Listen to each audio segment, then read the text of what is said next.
Zee 24 तास एक पाऊल पुढे। मनसेच्या एसटी कर्मचारी संघटनेच्या उद्याच्या मोर्चाला पोलिसांनी परवानगी नाकारली असली तरी सुद्धा मोर्चा काढणारच अशी भूमिका मनसेने घेतली आहे। त्यामुळे हा वाद चिघळण्याची चिन्ह आहेत। मनसे एसटी संघटनेनं अनेक मागण्या करत सामूहिक रजा टाकून आंदोलन सुरू केलं आहे। तसंच या मागण्यांसाठी उद्या मुंबईतल्या आझाद मैदानात मोर्चा काढण्यात येणार आहे। या मोर्चाला पोलिसांनी परवानगी नाकारली आहे। मात्र मनसेनं आक्रमक भूमिका घेतल्यामुळे उद्या मनसे विरुद्ध सरकार असा संघर्ष पेटण्याची चिन्ह आहेत।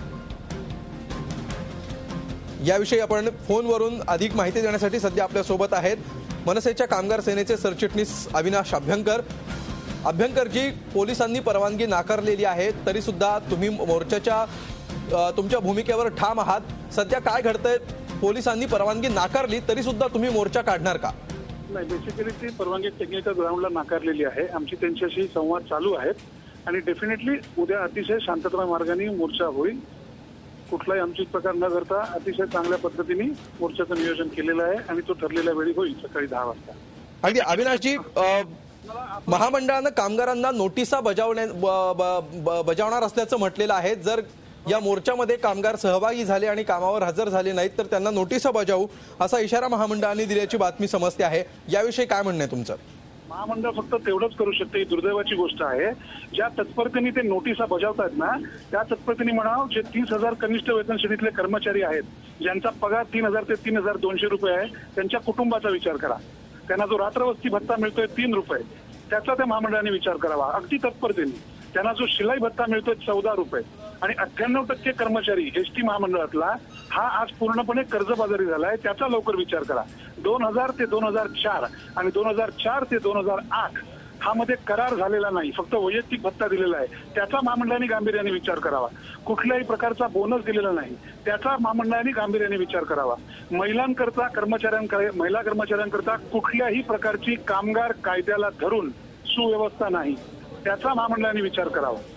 आणि कुठल्याही प्रकारची सोयी सुविधा नसताना माझा एसटीचा ड्रायव्हर कंडक्टर रोज दिवसाला 80 लाख लोकांची ने-आण करत असेल महाराष्ट्राच्या कानाकोपऱ्यात, तर मला वाटतं हा आक्रोश आहे, याचा महामंडळाने कृपया दखल घ्यावी। अगदी अभ्यंकर साहेब, मोर्चा काढण्याच्या भूमिकेवर तुम्ही ठाम आहात, मात्र जर पोलिसांनी याविषयी परवानगी नाकारली, तुमच्या आता अजूनही बोलणी सुरू आहे असं तुम्ही म्हणताय, मात्र जर बोलणी नाकारली तरी सुद्धा हा मोर्चा तुम्ही काढणार आहात का? हो, मोर्चा निघणार नक्की। आम्ही त्यांना 100% सहकार्य करतो आहे आणि नक्की मोर्चा निघणार, कारण हा कामगार आणि कामगारांच्या कुटुंबाचा विषय आहे। त्यांची अतिशय शोचनीय आणि दयनीय अवस्था आहे।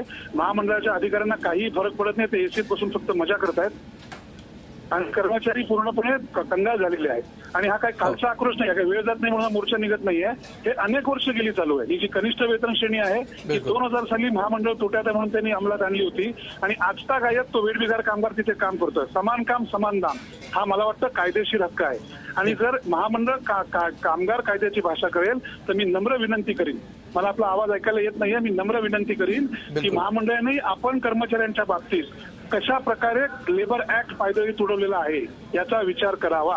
अगदी निश्चितपणे अविनाशजी, तुमचा आवाज आमच्यापर्यंत पोहोचलेला आहे आणि तो संपूर्ण महाराष्ट्रापर्यंत सुद्धा पोहोचलेला आहे।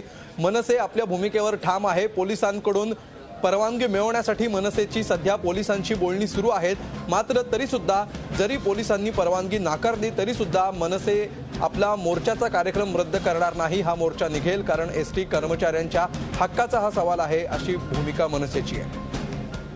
झी 24 तास एक पाऊल पुढे।